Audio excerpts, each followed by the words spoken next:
Okay, welcome to the last of our open source GIS from field to server webinars, the territories edition.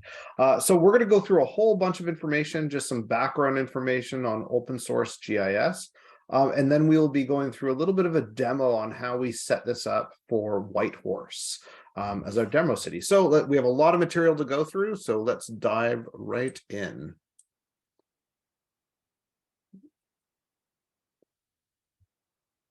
Okay, so just first, a little bit of background about our company. Luna Geospatial specializes in open source GIS. We provide consulting and training. We work mainly with QGIS, PostGIS, Geoserver, GeoNode, MerginMaps, and a bunch of other applications. We have expertise in remote sensing as well.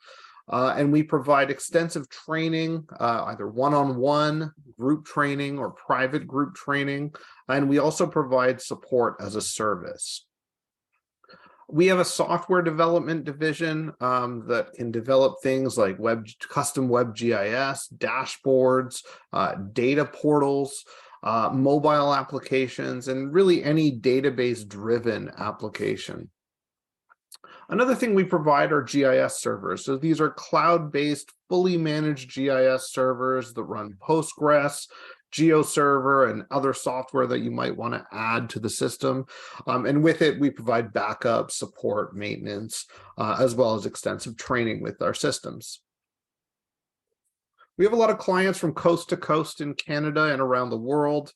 We serve a number of non-profit organizations, a lot of environmental organizations, as well as a few universities. We work also with the archaeology sector in Canada. We have two clients that we work with quite closely, Past Recovery and Terra Archaeology in BC. And we also work with the Nova Scotia Federation of Agriculture, developing quite a big database-driven application for them. All of our clients use open source GIS in some capacity. Some have either a full GIS server and are using QGIS in-house. Others might use just a few different components in their web application, but all of them use it in some sort of capacity. So let's talk about the intended audience for this webinar. It's really anybody who is interested in but unfamiliar with open source GIS. Public or private organizations considering migrating to open source GIS. And just a note is that if you are looking for an advanced course in all things open source GIS, unfortunately, this is not the webinar for you. We're going to go through quite a bit of material, so I hope some of it will be helpful, even if you do have some knowledge of open source GIS. But really, this isn't intended to be a course that will cover everything available in some complex procedures. It really is for somebody who just wants to have a good understanding of what's available in the open source GIS community. So if you're not familiar with our newsletter, head over to lunageo.com/newsletter and you can sign up for it. We send about 1 to 3 emails a month. We try not to spam anyone. We'll notify you about training sessions, upcoming free webinars, and any other services that we're going to be offering. Also, head over to our website to lunageo.com/webinars. If you want to see any of our past webinars, we have a bunch on there, including our QGIS in the Wild series that we ran in 2022 that I hope will continue running in 2023 as we get more people to sign up. We also have a lot of technical webinars, things on Geoservers, things on PostGIS and QGIS. So if you're interested, you can head over there and check out some of our past webinars. All right, let's start with the benefits of open source GIS. The first that most people will mention is the cost saving without sacrificing functionality. And I always add this both together because you are saving money, at least on licensing when you move towards open source GIS, but you're not sacrificing anything. You still have a number of tools available to do a single job. I always say one of the biggest challenges with open source GIS is that we have so many tools available and so many different things that we can access that it's often kind of hard to figure out which solution is best for the current problem. Another thing we like is no license restrictions. You're never going to have a situation where you have an open source stack and only certain users have access to certain tools and other users don't, and you have to share a license and float it around your organization. Everybody who has QGIS installed has access to every tool that's within the software. We often find there are quicker and more frequent bug fixes. So when something goes wrong, you simply submit a request to fix something. If it's identified as a real problem within the software, I can almost guarantee that it'll be fixed quite quickly, especially if it's impacting a number of users. I like that there's organization-wide access to GIS. I've worked in organizations where we sort of have to make that decision if that one user should be able to have access to the GIS. And it's not really a decision we should have to make, right? So if we're working with open source GIS, we can put QGIS on everybody's desk. When we're working with an enterprise system, we can make everything read-only. So we know that that user will not be able to actually delete or modify any data. They'll just be able to view things, access them, maybe load some additional data and press print. I also like that we can customize things. We can combine a bunch of different tools and create something new. We can solve a problem by creating a custom tool within the graphic modeler within QGIS, save it, and then reuse that tool over and over again. There's a large supportive international user group for open source GIS groups, plural. For any software, any mature software like QGIS or PostGIS or Geoserver, there is a large user group out there. And with that comes a lot of material. So there'll be a lot of material on YouTube. There's be a lot of material on Stack Exchange if you ask questions. There's books written about everything. So there's just a lot of people out there using this software. And this sort of builds on one, is that there's more tools. I said this previously, is that one of the big problems is that we have so many tools available to us that sometimes it's hard to pick the right one for the job. And you sort of have to weigh your options. Like, do we want to do this as a Python tool? Do we want to do this all within PostGIS? Do we want to use native QGIS tools? Do we want to bring in some Saga tools or some GRASS tools that are kind of cool? So it's a lot of fun as a GIS developer, but we appreciate also that to new users, this can be somewhat overwhelming, right? You're going to go in, you're saying, wow, there's like 5 different tools to buffer. Which one should I use? I also like that there's interoperability. I think that a lot of people will think that if they move to open source GIS, for some reason, they're not going to be able to communicate with somebody who's using proprietary GIS. And that's simply not true. Almost every data format you could possibly imagine within a GIS, you can open within QGIS. So really anything, even a file geodatabase, you can open it up within QGIS now. And likewise, you can export data to a format that will open really in any GIS. You can export to shapefile if you want to open it up in any other GIS system, proprietary or not. I do like the extensibility factor here in open source GIS. This is the ability to actually build something new. So not just use the tools, not to customizing the tools, but actually building something entirely new. So building a new tool. Oftentimes with proprietary software, we're not able to do that because the code is locked down. We can't go in and see how things are built and then build something on top of it. But with open source GIS, we can build extensions. We can build additional modules onto a tool. We can build custom plugins that work within QGIS that do something special. Lastly, I really do like the enterprise features within open source GIS. This is things like multi-user editing, being able to control how users have access to data, centralizing layer symbology, centralizing QGIS projects within a database, sharing things like aerial photos out from a Geoserver and have them consumed by everybody within your organization. These are really powerful enterprise features. It's really the basis of an enterprise scale GIS. And your bonus feature here, or your bonus benefit of using open source GIS, is documentation and other resources. At Luna, we of course provide professional support for open source GIS, But there's also a ton of information out there, and we're always pointing our users towards this. There's things like on the QGIS page, you're going to find, the basic manual. There's a training manual. There's a QGIS manual. Likewise, if you head over to the Geoserver doc page, you're going to find a ton of docs there. PostGIS is exactly the same, and there's a wonderful training manual for PostGIS as well. Postgres, if you're going into the database, you're going to find equally good training materials there. And then there's also books. There's tons of books. There's online training courses. Luna provides a bunch of training courses as well. So literally there's no lack of resources. And this is one that I've heard from people quite a bit over the years of saying, well, open source is great, but there's no documentation. It's simply not true. So what is an open source GIS stack? What does it look like? When we put one together for a client, we're typically starting with Ubuntu server. It's a top flavor of Linux. And QGIS is our desktop GIS.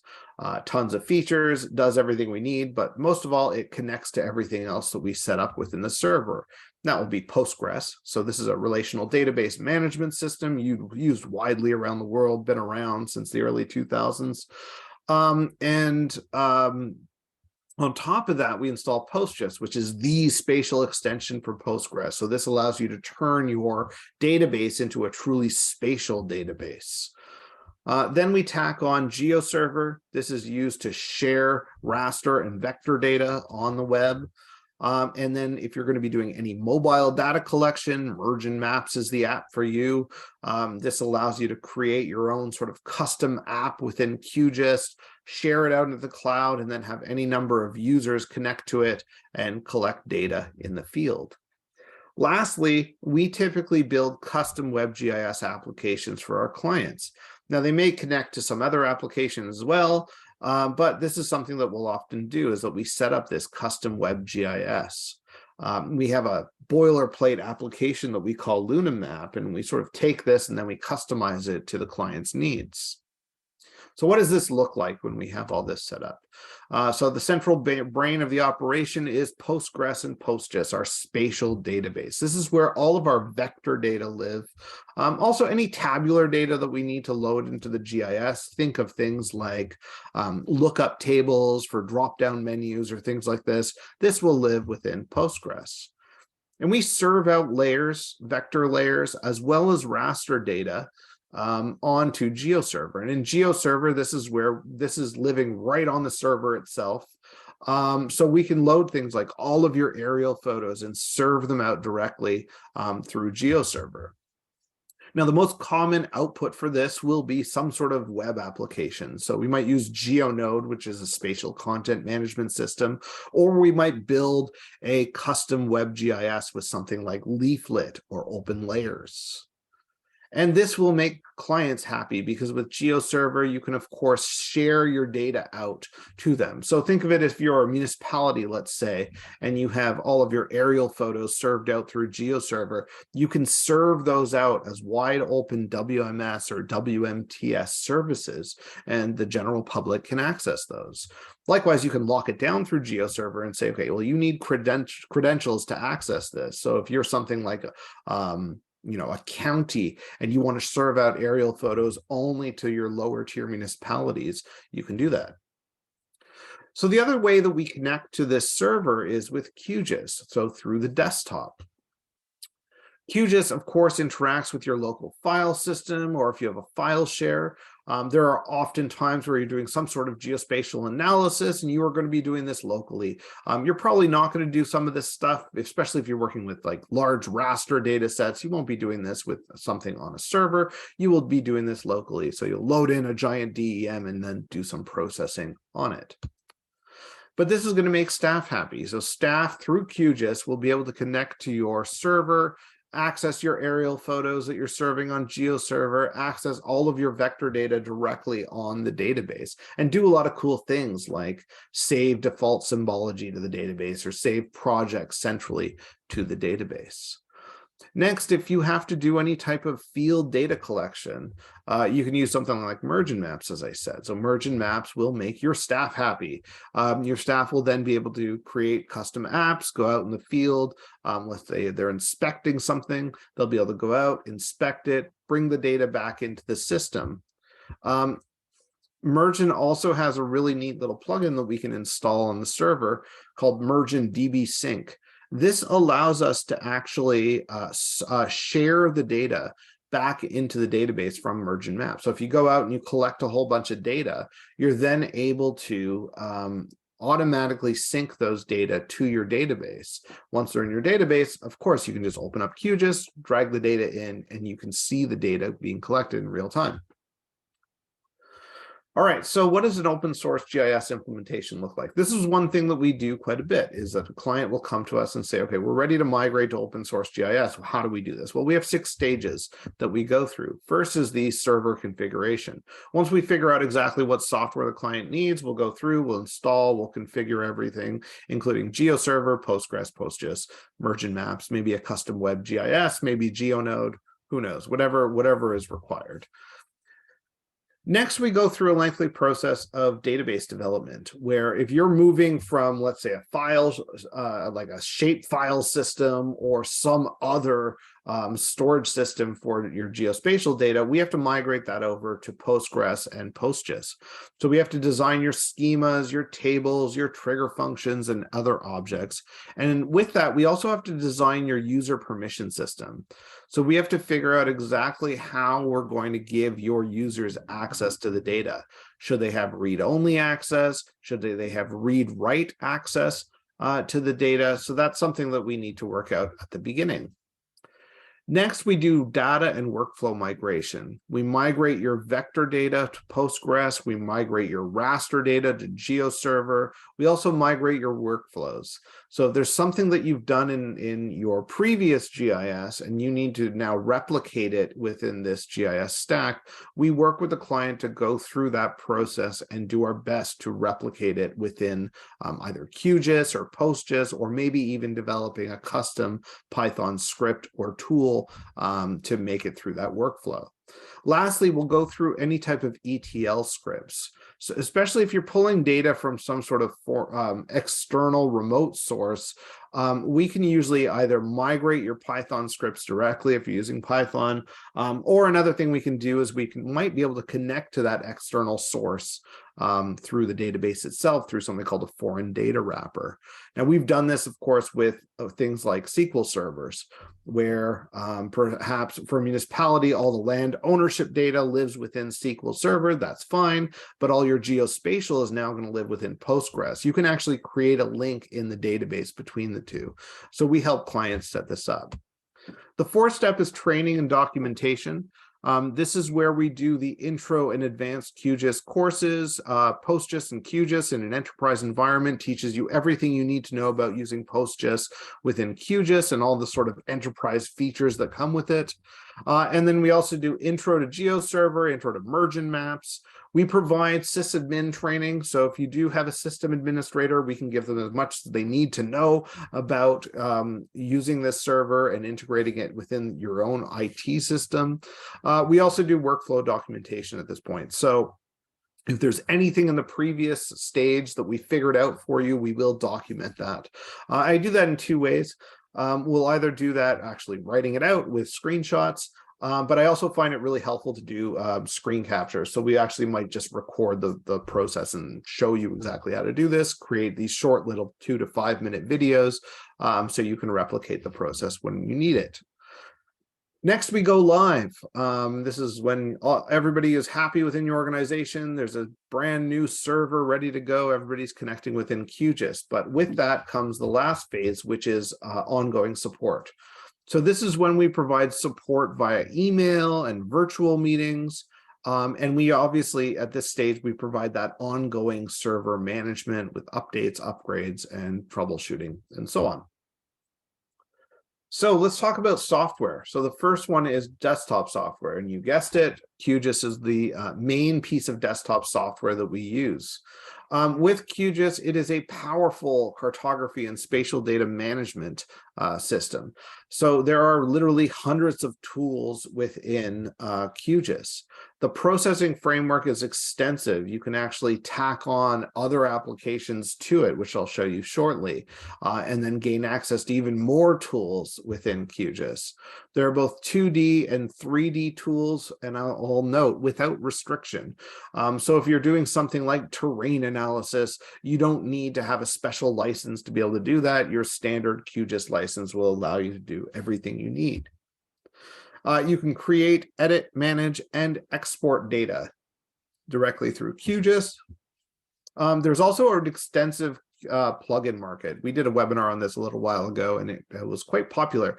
There's a ton of really great plugins that you can install. So this extends the capabilities of QGIS.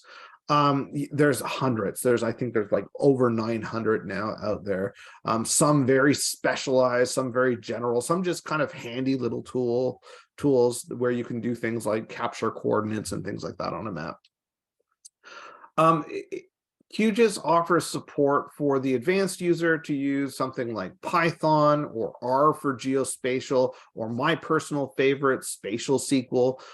There is a really great database manager tool within QGIS, allows you to run queries, create tables, manage schemas, do everything you need for a database. That you can create custom tools with the graphic modeler, so you can string together, like you see on this screenshot, a whole bunch of different tools and then output something special. There's also additional tools always coming for QGIS. They're always being developed. So there's things like tools for point cloud processing, which are actually out now in the current release, not yet in the long-term release version, the 3.28. But sorry, 3.2, I believe. But the next version that comes out is going to have all of these really neat point cloud processing tools. So I do encourage you to check those out if you're going to be processing anything like LiDAR data. Another desktop tool is Saga GIS. Saga is kind of your remote sensing suite of software. There's a full set of GIS tools. Fully integrated also within the QGIS processing toolbox. So any tool you use within Saga, you can actually load it into QGIS and do analysis directly within QGIS. So you don't even need to load this interface. Tons of tools for both raster and vector analysis. Some really advanced tools with some fairly advanced algorithms. There's things like it's a modular framework, right? So you have various modules for things like remote sensing, for classifying remote sensing imagery and things like this. Some of the ones that I've used in the past are things for terrain analysis, simulation, image classification, geostats, and hydrological algorithms. I've actually done a little bit of 3D stuff also in here, 3D data processing within Saga. I don't use it a lot, but there's often times where I think, I need a tool to do this, and oftentimes Saga will do the job. So Grass GIS is another desktop GIS, little bit of a learning curve, kind of like Saga, but it is a great application because there's just tons of tools in it. And this is where it goes back to what I was saying about, well, there's tons of tools available. You're not losing functionality if you're making that migration to open source GIS. So there's 350 core modules for both raster and vector analysis. That is growing. The tools work, again, directly within QGIS, so you can load these tools without having to open up Grass. Again, both vector and raster processing, and there's really some neat specialized tools. I've used some for remote sensing for things like Landsat processing. They're quite handy. Other modules include things like network analysis and some of the LiDAR processing tools. I did a whole job once just doing LiDAR processing using Grass. Fairly basic stuff. I was just converting data, but it was really handy that all those tools were available right in Grass, because I could create a model within QGIS and just run it overnight. Lastly, GDAL. All right, GDAL is the most widely used geospatial library. You can access the command line tools using the OSGeo4W shell. That's installed with every version of QGIS that's installed on a Windows machine, and it will give you access to all of the tools that are within GDAL. So the tools are also available. You see on the screenshot here, they're also available within QGIS, so you can gain access directly to all of those GDAL tools. It's basically a library for reading and writing raster and vector geospatial data format. We use it a lot in software development, where if we need to load something into a database, we're going to use OGR to OGR. If we're going to be doing any type of image analysis or clipping an image or something, we will actually run a GDAL command to do that. And it really is the most widely used library. It's used in, pretty much all proprietary GIS and open source GIS. So like your ArcGIS, your QGIS, Google Earth, things like this. GDAL is in the background here being used in some way. And again, like I said, fully integrated within QGIS. PDAL is like GDAL, but for 3D point data. So it's the point data abstraction library. It translates and manipulates point cloud data. You can create pipelines with readers, filters, and writers. You can process LiDAR point clouds with this software and generate things like DSMs and DTMs. It's now integrated in QGIS. This goes back to what I was saying about the new 3D point cloud tools. PDAL is actually now integrated within QGIS. All right, so let's talk briefly about server software. So the basis of our GIS servers is always Postgres and PostGIS. With Postgres and PostGIS, we get a spatial database. Postgres has been in development since the late 90s, since 1996, and PostGIS since about 2001. With PostGIS, we get access to hundreds of functions, spatial functions, so spatial functions, spatial data types, things like this.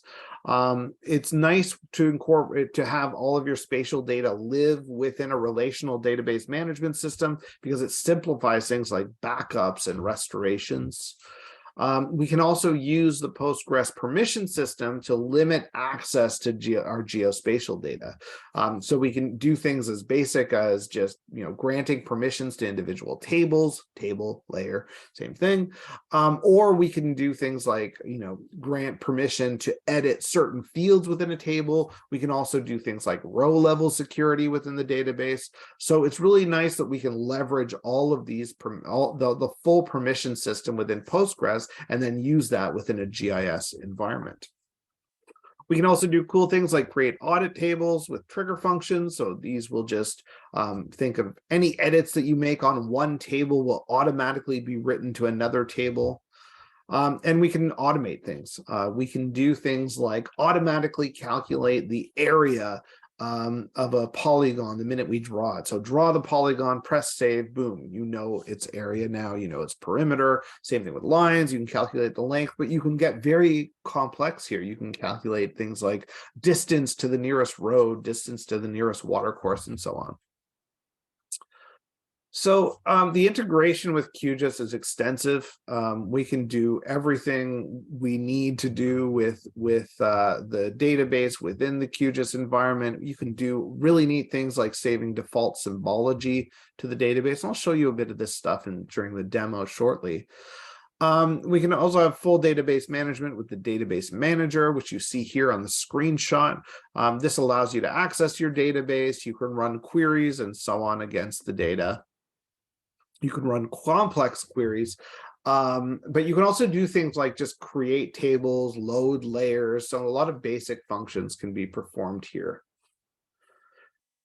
One of the things that's nice with QGIS is that you can use the database layers with native QGIS tools. So if you don't want to do SQL, if you don't want to do anything directly within database and you just want to use the tools that you know and love within QGIS, you can do that. You can load a layer from the database, do a buffer analysis and select it and, find those 3 features that you need, and then you can actually save those directly back into the database, or export them out to a geo package or anything you want.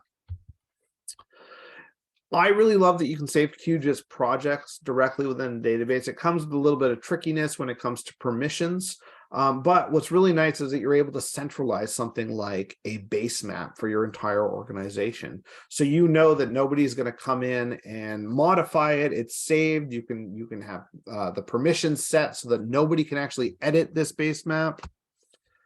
And you can the authentication that you set up, or the permissions rather you set up within the database, the minute you connect with those credentials within within QGIS, those permissions are in place, right? So if you don't have permission to view or edit a certain table in the database, when you connect with QGIS, you simply won't have the ability to edit those. The editing tool will actually be turned off if you don't have the permission to edit a specific layer.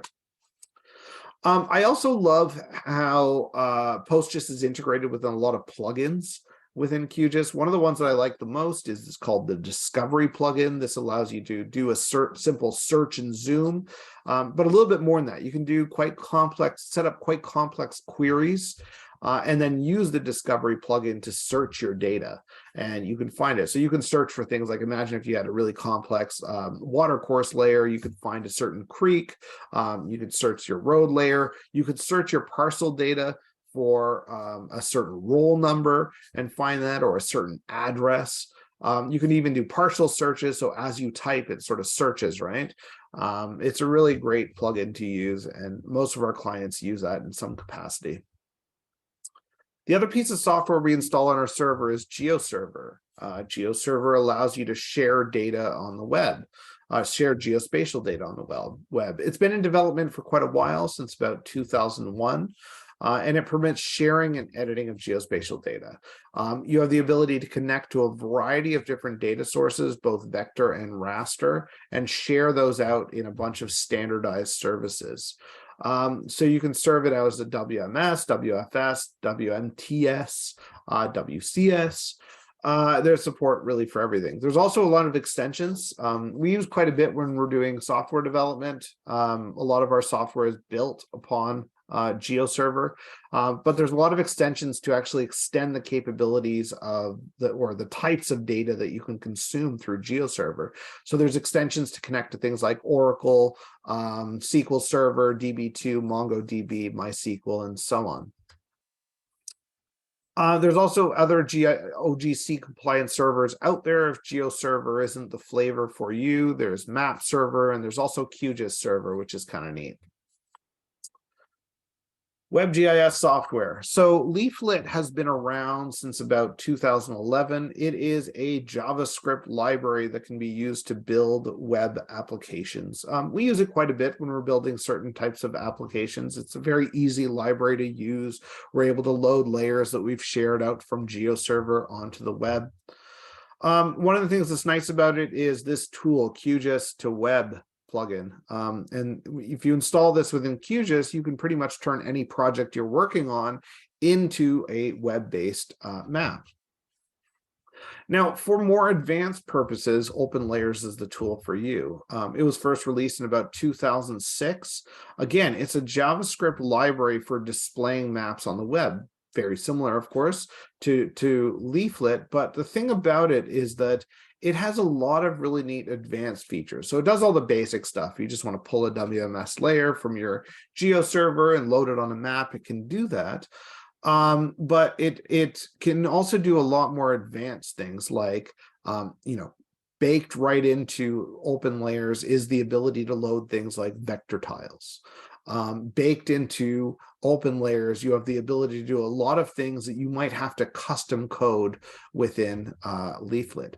Now, again, this is for a more advanced user, somebody who's familiar with software development, they can use these. But if you're not, and you just want to spin something up and have a map and have everything going for you, GeoNode is one of the tools for you. GeoNode is an open source geospatial content management system.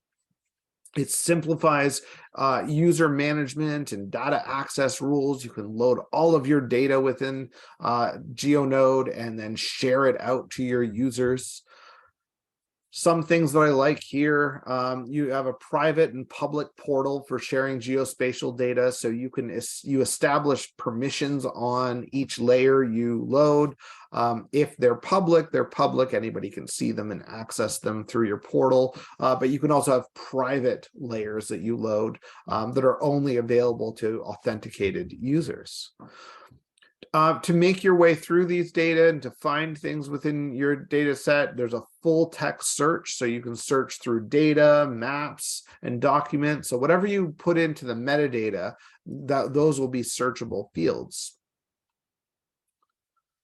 I really like the sort of data, map, and document catalog. This is where you can create metadata for any layer that you're loading within the application.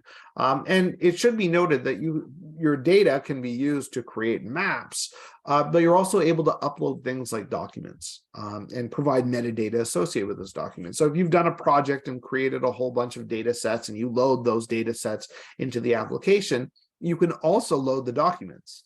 So you can load those PDF documents and share them within the application as well.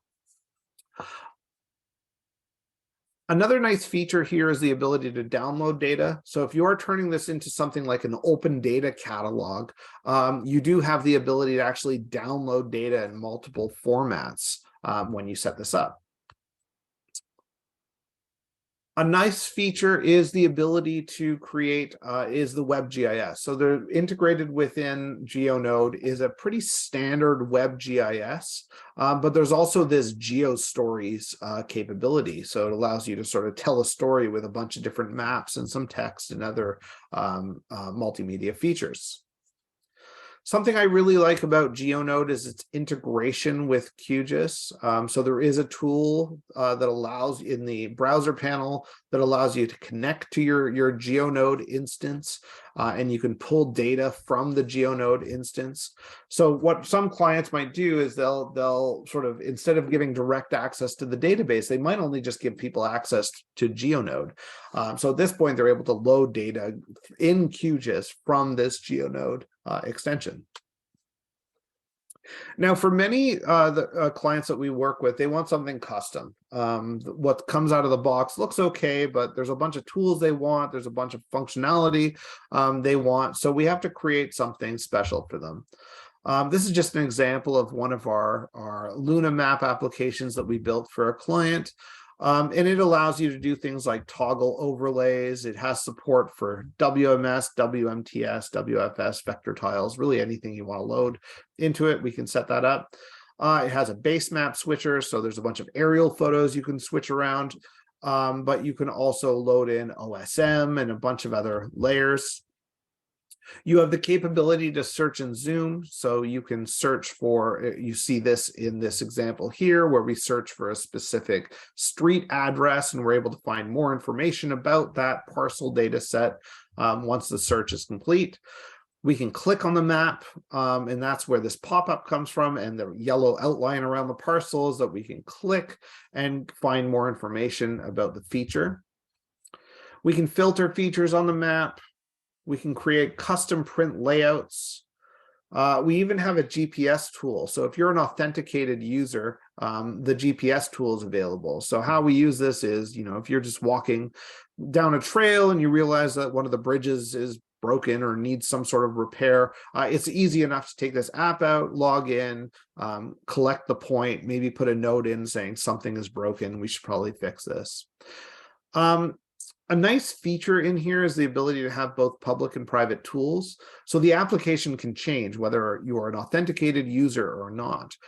So if you want your users just to be able to, toggle overlays, toggle base maps, they can do that. But when you log in, let's say that then at that point, there's a filter tool, there's a search tool, print tool, GPS tool, all those tools will be available. Likewise, we can do the same thing with layers, is we can have it be that if you log in, there's a whole bunch of layers that are available to you. Maybe a whole group of layers will be available if you log in. We also provide login user management. So admin users can go into a special section here and actually create different users. We like our little map share button. This allows you to sort of turn on a bunch of layers, select a base map, zoom into a certain area. And then when you press share, if you share that URL, any user who clicks it, anybody who clicks it will, go to the map, but not only to the map, but to that exact location with the exact same layers loaded. We also provide a measurement tool. And we provide the ability to sort of create custom tools. This is the whole point of this application, is that we're able to take the basic application and modify it to your needs. So if you want to create a tool, like, click on an intersection, select 5 kilometers or 2 kilometers, and select every parcel within that area, and then export a CSV that just has the mailing address for these, we can do tools like that. So the list really goes on. That's the nice thing about when you develop something with custom with open source, is that I often feel like there's no limit, right? We can just sort of, if there's an idea that you have and you say, we really want a tool where we click and it does this, and if if all of your data, especially your vector data, lives within a relational database management system, really it's just designing writing the SQL statement to do what we need it to do, and then integrate that within the web app. It's really a lot of fun. All right, let's talk briefly about mobile data collection. So MerginMaps is the tool that we use for all mobile data collection. As they say, it's the easiest way to take your QGIS projects into the field, and they are correct when they say that. It is fully integrated within QGIS. It's actually required that you use QGIS to create your projects. So you can create custom forms and then take those out into the field. You can view your data and location on the map. You can capture points, lines, areas, and photos while in the field. One really nice feature is you can scan both barcodes and QR codes. So if you have assets with barcodes, you can actually scan those and then record some sort of data associated with them. You can sync data with one press of a button, no cables. This is really nice. You don't need to bring your phone back in or plug in or do anything like this, or download some, geo package and merge it with somebody else's work. It literally is press a button and it will sync. And if you have that database sync tool set up, it will actually sync right back into your database. You can store and version your data safely in the cloud. It's really nice that you can sort of go back to a previous version. If you sent somebody out to collect data and realize they were collecting data on the wrong project and you want to get rid of everything they did from a day, it was just a big mess, you can go back to a previous version on a project. One thing that's nice is that MerginMaps is really based on space, not number of seats. And this is really this sort of open source GIS way, right? Is that they're giving you access to all of this software, but they're really only concerned with the amount of space you're using. So when you look at the pricing plans for Mergin, it's really based on not the number of seats, but just the number of how much you're actually going to store on the server. So you can have unlimited projects, unlimited seats. I've already mentioned that you could sync your data back to Postgres. And the nice thing coming out now, especially for anybody in Canada who needs to have their data reside only in Canada, is that the Enterprise Edition is actually out now. And we are a partner on MerginMaps. So if you want to establish your own Enterprise Edition MerginMaps server, this is something that we can do for you. All right, so I'm going to show you a little bit of data from Whitehorse in the Yukon territory. And we're going to show you how we sort of set up an open source GIS server using their open data. So the open data for the city of Whitehorse, Yukon, was used for this demo. We got various raster and vector data sets were obtained from data.whitehorse.ca. And of course, LunaGeo has received no endorsement, support, or sponsorship from the city of Whitehorse with regards to the public data used in any software or services promoted in this webinar, implied or otherwise. We simply downloaded a whole bunch of their open data so that we can use this to show you how this software works.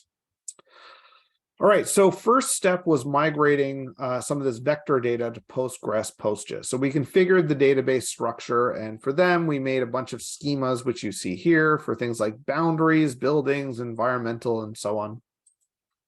And we also, then we loaded the vector data using the database manager. We created default symbology, and we created projects directly in the database. We created a bunch of trigger functions as well to do things like calculate area, and if anything changes, to calculate those changes. And then I'm also going to show you briefly how we can run spatial SQL functions within the database manager. Okay, so let's head over to QGIS. So we're in QGIS right now, and I'm going to open up this Whitehorse base map. So this is, as you can see here, this is our database connection right here. So all of these layers that we have loaded in, like in the boundaries schema, the building schema has one layer. We have an environmental layer, which is this vegetation, forestry, inventory, infrastructure, has water hydrants. And then we have parks, playgrounds, planning, parcels, and all of our transportation layers. So I didn't load everything from the database, but I just sort of loaded a representation, a little sample of the data that they have in their open data portal. So when we have this loaded, we have an OpenStreetMap base map, but we can also toggle the base map to their 2011 imagery. We pulled down their ECWs and totally reprocessed it, and we had to clip out. There was a bunch of black area around. It was kind of a mess. So we fixed the 2011 stuff, and we also fixed the 2019. So we just turned these into GeoTIFFs, and we were able to load them onto our server, no problem, through Geoserver. So all this is being loaded as a WMTS, and I'll talk about these in a moment. So with the, I'm going to turn off the base map so you can actually just see the data. So right now you're pretty much just seeing the roads, the neighborhood outlines, the city boundary is this big orange one around, and so on. So I've set up a few of the styles for roads. So as we zoom in, more street names show up. I will expand these so you can sort of see what we're looking at. So these green dots are our bus stops, and transportation really should be a little bit higher up here. Let's move this. All right, so now our transportation is a little higher, and I think our bus stop should really be on top. Let's do that. There we go. And our bus routes. Perfect. Now we have bus routes running on top of streets. This is looking great. So as we zoom in, we can turn on additional layers too, like the planning, parcels, and buildings.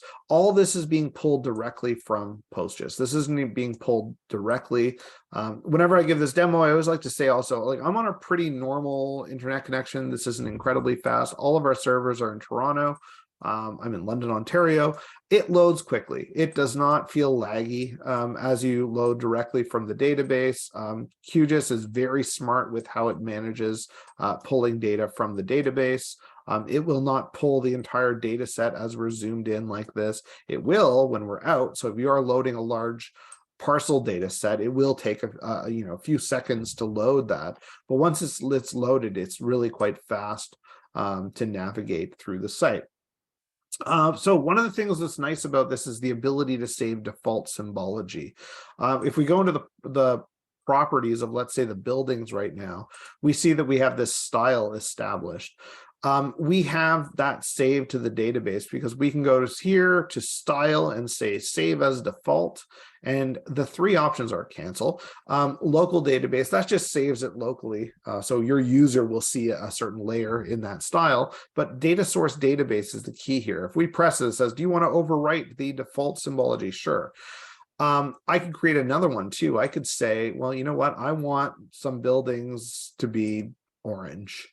And if I press apply, I can always change the style as they're loaded. So now the buildings are this sort of orange with a black outline. If I say, you know what, that's nice, I don't want it to be the default, but every now and then I want to have a style for the buildings that's orange so that they really pop when I'm doing something. So I can go to save style, and I don't want to save it as default. I want to save it in the database, but I'm going to save this as buildings, and I'm going to call it orange, just so I know. And I'm saving it into Postgres. I press save and I press OK. Now, the neat thing about this is that if I go back into the buildings itself and I load the buildings, let's just turn off this orange layer. If I load the layers, the building layer, it loads with that default style that's gray. It doesn't load with the one that I just created because it wasn't saved as the default style.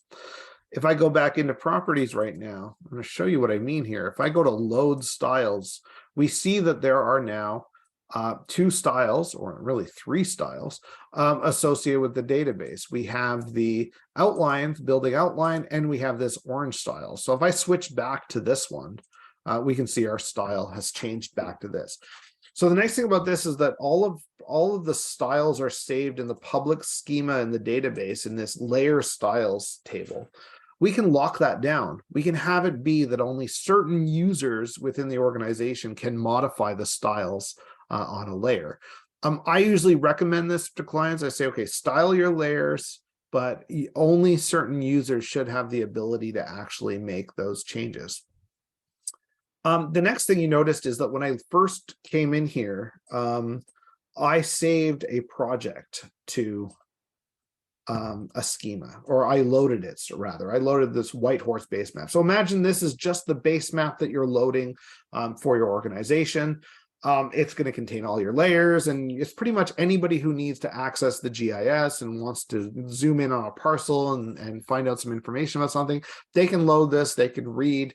Read-only permission will grant you access to every layer that's within this base map.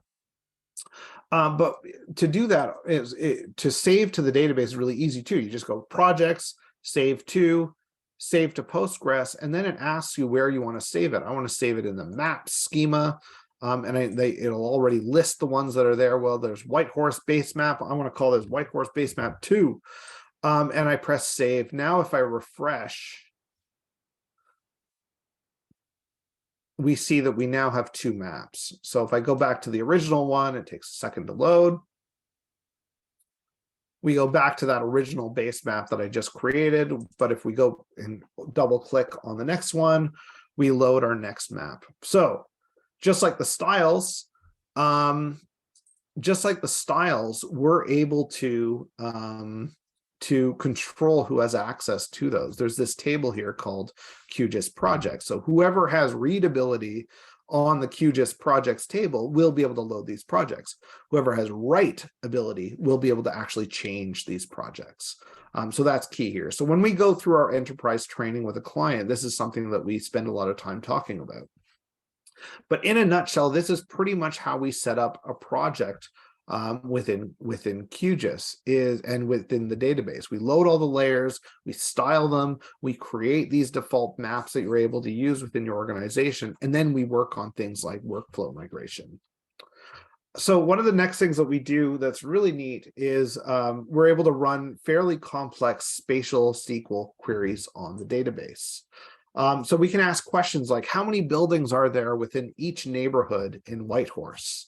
It's a fairly simple statement that we run that does a spatial join. So when we run it, we do something called a left join. And this is where we're joining the centroid of the buildings. So some buildings might cross boundaries. So to make things easier, we're just going to take the centroid of those buildings. And we're going to say, how do they intersect with the neighborhoods within Whitehorse? So when we do that, and run this query, we get a nice list, and it takes about 4 seconds to process, and it really just counts the number of buildings, and we're dealing with thousands and thousands of buildings, of course, but it counts the number of buildings within each neighborhood, and there are 44 neighborhoods, and then there's a few buildings that were outside, so that makes it 45 because we have a bunch that have a null neighborhood.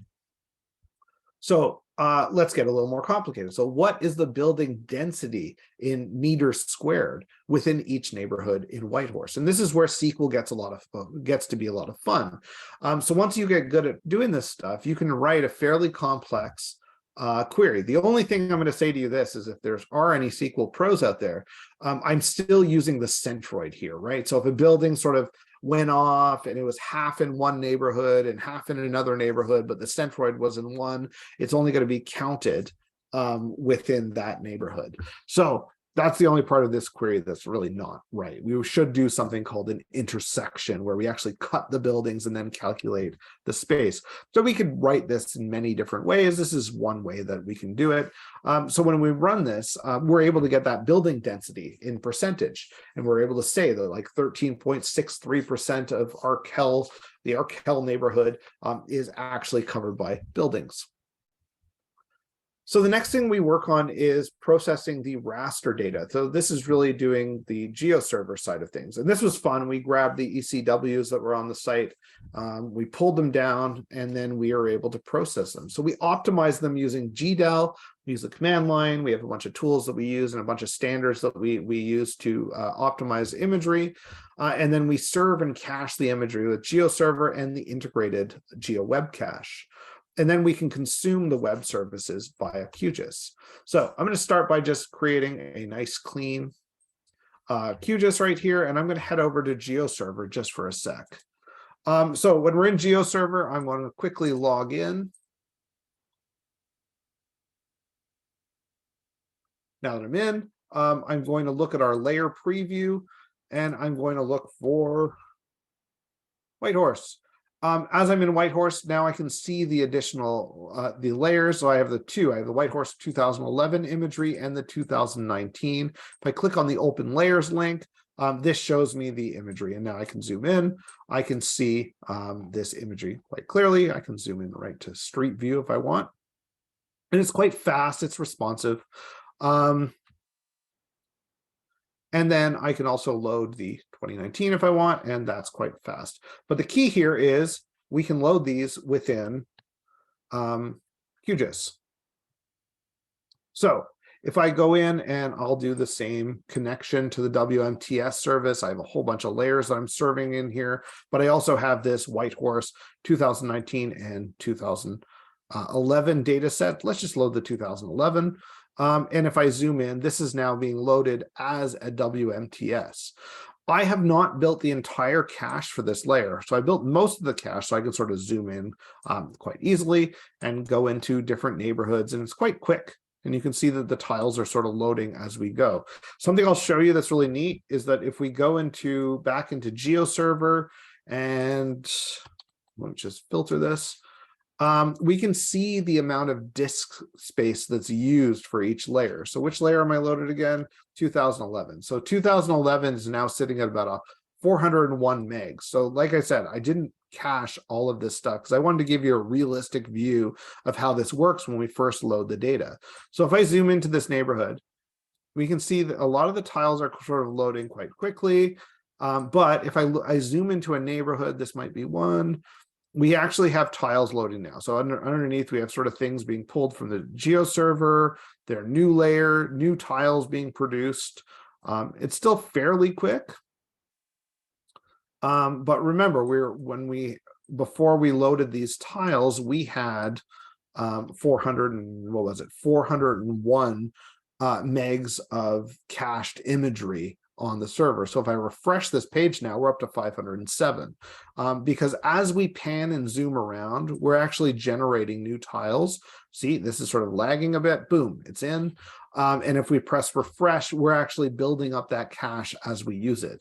The nice thing about that is that if we have certain areas where we use the imagery quite a bit, let's say in the downtown area, those tiles will sort of remain on the server itself.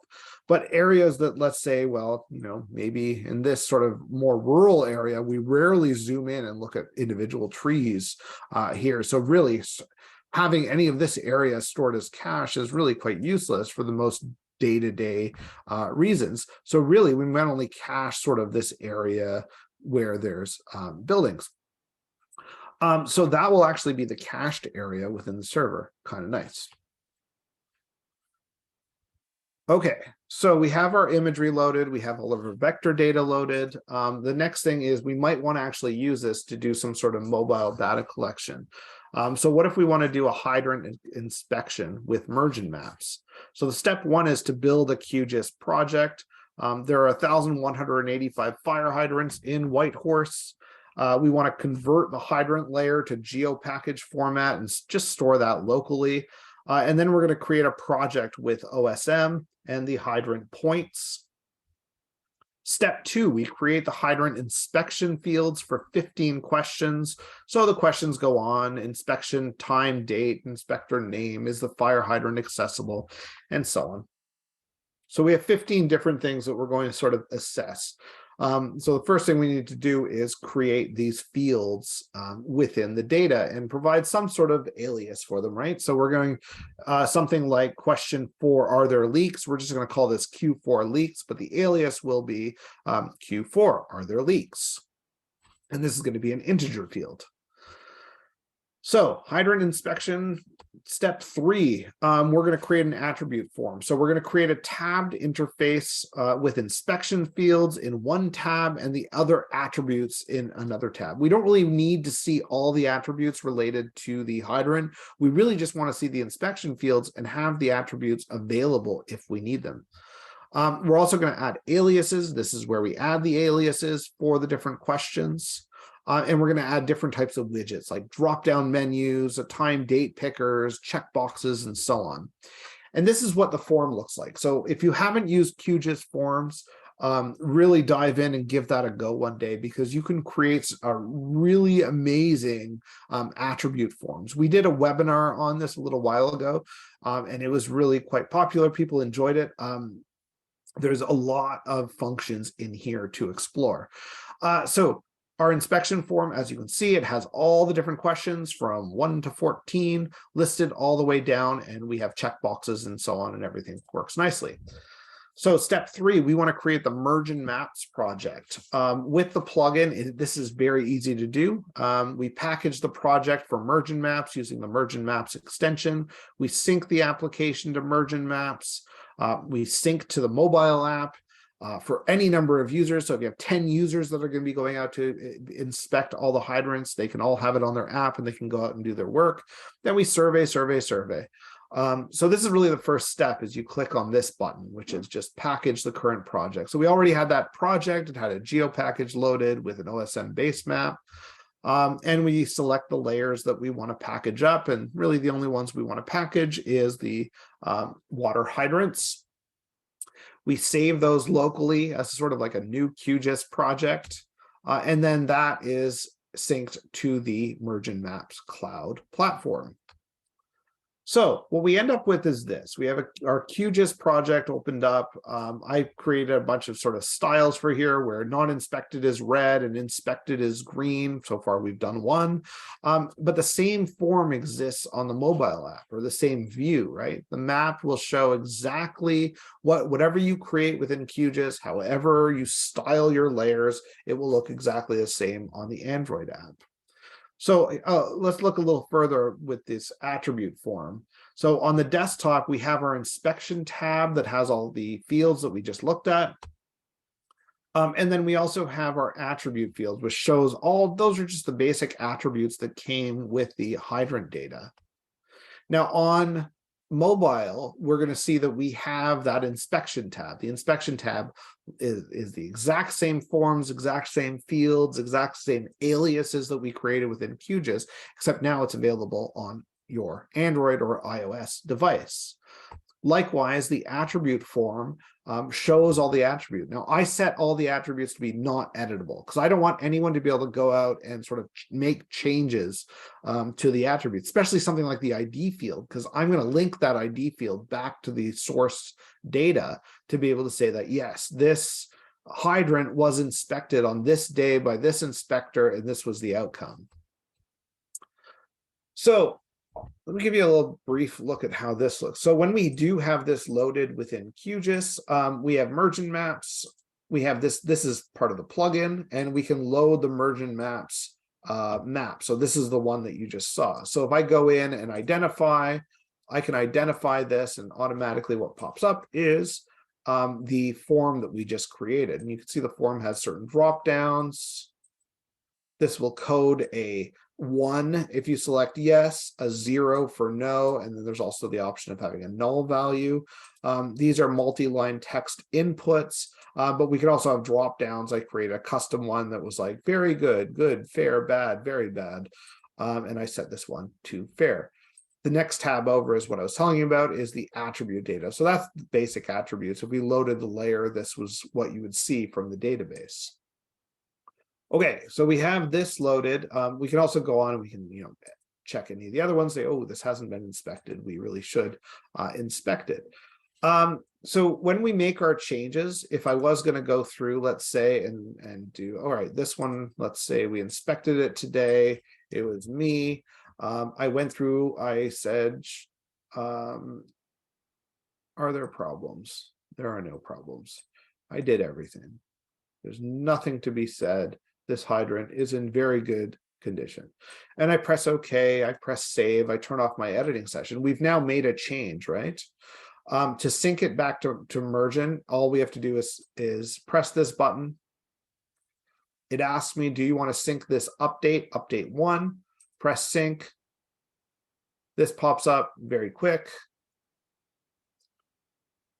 And the change happens. Now, if we head over to MerginMaps, we will now see that if I refresh,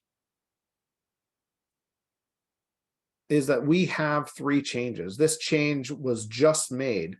So this is our versions, right? We can actually see the changes that we made on the database and the number of changes that have taken place. You can actually download the project version for the different versions if you want. If you realize that all the work that was done today was wrong, you could download and restore this previous version, which is really nice. You can also clone the project. This is great for inspections. If you create a template inspection form, you can then make a copy of it and then use it multiple times for different time periods. All right, so with that said, I went through this, the cloning. If any of this is interesting to you and you sort of want to give this a go, I always say that the best thing for people to do is kind of dive into open source GIS, spin up a server, start using QGIS, start loading some of your actual data and work with it. So I always like giving people the opportunity to actually try this stuff out. So we do have a spring 2023 trial offer. If you head over to lunageo.com/servers, the promotion code is spring 2023. Just make a request for a demo using that promotion code. And we'll give you this offer of only, around $4,000. We'll give you 50% off an advanced GIS server for 3 months. So you'll have 3 months to use this and sort of get to know it. You'll have free basic implementation. So just give us a bunch of your layers. We'll figure out what schemas we need to create. We'll optimize a bunch of your imagery and load it onto Geoserver just to give you that good sort of hands-on experience using this stuff. We'll give you 50% off 3 private group training sessions. And we'll do a weekly Q&A session during the trial period. This will give you the ability to meet with us, ask questions as you're going. If there's some sort of hiccup that you've had during this process, we can talk it through. If there's some workflow you want to develop or try, we can help you through that. We're also going to give you 10 hours of support. We eat away at this in like 15-minute intervals as you ask questions. So you can submit a ticket. It can be, how do you do network analysis, or how do I do this, or what does this error mean? And we can help you really with whatever problems you face during this trial period. So with that said, head over to lunageo.com/servers if you're interested. If you have questions, feel free to reach out to me at cpatterson@lunageo.com. I will be happy to have a chit chat with you. So are there any questions? I do see one private message to me that just asked what happens after the trial period. I get asked this quite a bit. So after the trial period, I guess 3 things can happen. One, you can just extend it on a month-to-month basis. If you want to keep on using it and say, I need a few more months to play around with it, that's fine. We just charge you our regular monthly fee. We're very transparent with our server pricing. So if you head over to lunageo.com/servers, you'll see exactly what we'd charge for the advanced server per month. Two, if you're all in and you say, what, this is the solution for us, let's go, let's do a full implementation. We'll work through that. And you can see the pricing for a year's service for our servers on our site. And lastly, the SAT option, if you say, this is not for us and this is not something we want to continue using, we simply cancel and there's no charges. There's no ongoing fees. If it gets to the end of the trial period, we simply turn off your server and that's the end. Okay, since there's no other questions, thank you very much, everyone, for coming. I always love going through this material, and I love hearing back from people. So if you have any questions, comments, please feel free to reach out to me. Thank you very much.